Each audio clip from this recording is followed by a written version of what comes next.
Hi guys, so today I'm making a video where we're going to discuss Ski-Erg technique to help you guys out when you're using that piece of equipment in workouts. We're going to discuss optimal technique, the ideal stroke rate, and then we're going to have a look at the power curve so that you can actually give yourself some coaching advice when you're looking at it and you know how you're going to work and develop that skill.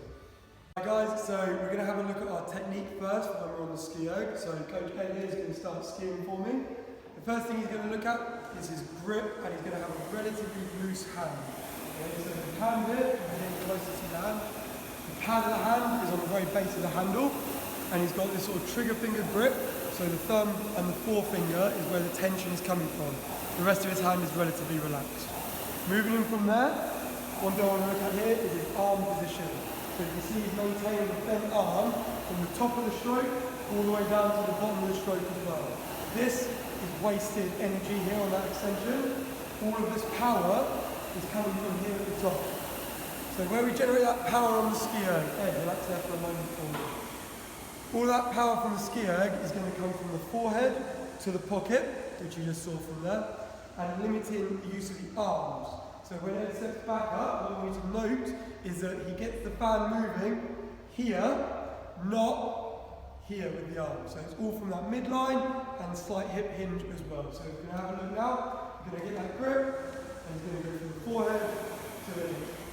So keeping that nice, strong, bent arm, and his power is coming from the midline and that hip. So what you'll see there again, the next thing we talked about with the arms, he's not going to be going all the way down and continue pulling. So if you think about cross-country skiing, when you get down to here, you're no longer going to be able to generate any force or power. So Ed is going to whip the ball, slam ball here, and his arms are going to relax as he brings it down to the pocket. Forehead to pocket, but the power is that start position. So he's going to go again, and you're going to see his arms are going to take the power from the top, and then he's going to relax into the pocket. And that's where he's generating all of his force. And that's it, all good. Alright guys, so in relation to the technique, we're looking at the power curve now, and as we can see when we're skiing, the power comes from that initial drive down through that upper body, the midline, a little bit of the hip as well, rather than the smaller muscle groups, such as like the tricep pulling down.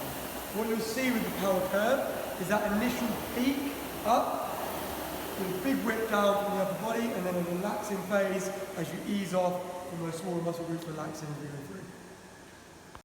Alright, so with this power curve and this display, why would we use that? A really good opportunity when coaching to really spot mistakes.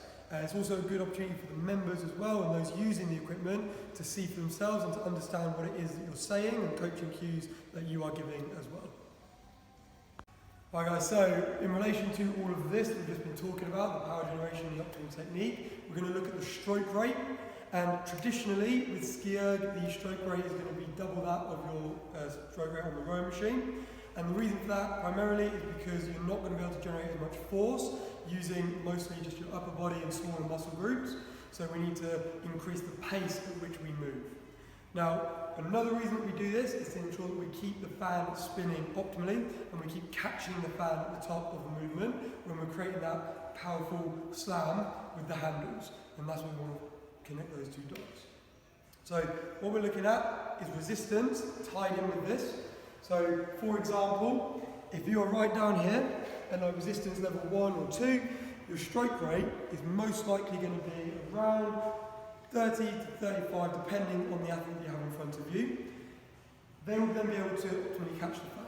But if they then up their stroke rate to about 40 to 45, they're no longer going to be able to catch the fan effectively and they're going to be wasting a lot of energy trying to do so. So what they're going to have to do is that's when they're going to need to increase the resistance. Thinking of gears in a car, if you want to go a little bit faster, you're going to have to increase the resistance, increase those gears, and then they're going to be able to catch the fan again. But likewise it works in reverse as well. If they crank the resistance up too much, and they're not strong enough to match that, they're then going to not be able to generate enough force, they're going to be fighting the fan and burning loads of energy but not getting very far.